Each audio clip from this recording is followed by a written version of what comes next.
ശക്തമായ മഴയിൽ ദേശീയപാതയോട് ചേർന്നുള്ള മൺതിട്ട ഇടിഞ്ഞ വീട് തകർന്നതോടെ ഇനി എന്ത് ചെയ്യുമെന്നറിയാതെ പ്രതിസന്ധിയിലാണ് പീരുമേട്ടിലെ ഒരു കുടുംബം. പീരുമേട് കളിയിക്കൽ ചാക്കോ ജോർജിന്റെ വീടാണ് ശക്തമായ മഴയിൽ മണ്ണിടിച്ചിൽ മൂലം തകർന്നത്.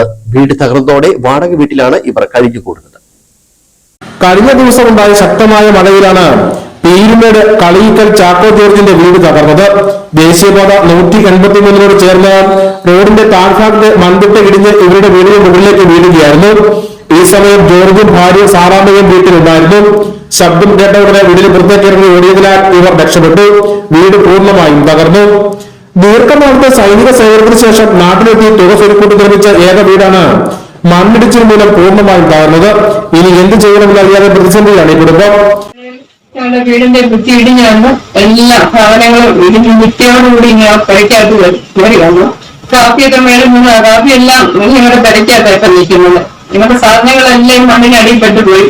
എല്ലാം ഒരു കുടിക്കാനൊരു ഗ്ലാസ് പോലും ഇല്ല. പാത്രം ഒരു കാപ്പിയിടാൻ ഒരു പാത്രം പോലും എല്ലാം ഉൾപ്പെടെ സർവോത്തര സാധനങ്ങളും അതിനടിയിലാണ് കിടക്കുന്നത്. ഗ്യാസ് ഉൾപ്പെടെ ഗ്യാസ് ഉൾപ്പെടെ അതിനടിയിൽ കിടക്കുക.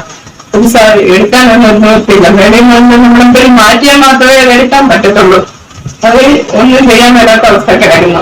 നിലവിൽ വാടക കെട്ടിടത്തിലാണ് ഇവർ താമസിക്കുന്നത്. മണ്ണിടിഞ്ഞ വീട് വിവരം ദേശീയപാത അധികൃതരെ അറിയിച്ചപ്പോൾ ഇവർ യാതൊന്നും പറയാതെ മടങ്ങി കളിച്ചതെന്നും ഇവർ പറയുന്നു. വീട് പൂർണ്ണമായും തകർന്നതോടെ ഇനി ഒരു പുതിയ വീട് നിർമ്മിക്കുക എന്നത് ഇവർക്ക് അസാധ്യമാണ്. സർക്കാർ തലത്തിൽ എന്തെങ്കിലും സഹായം ലഭിക്കുന്ന പ്രതീക്ഷയിലാണ് ഇവർ കഴിയുന്നത്. News bureau, Peermade.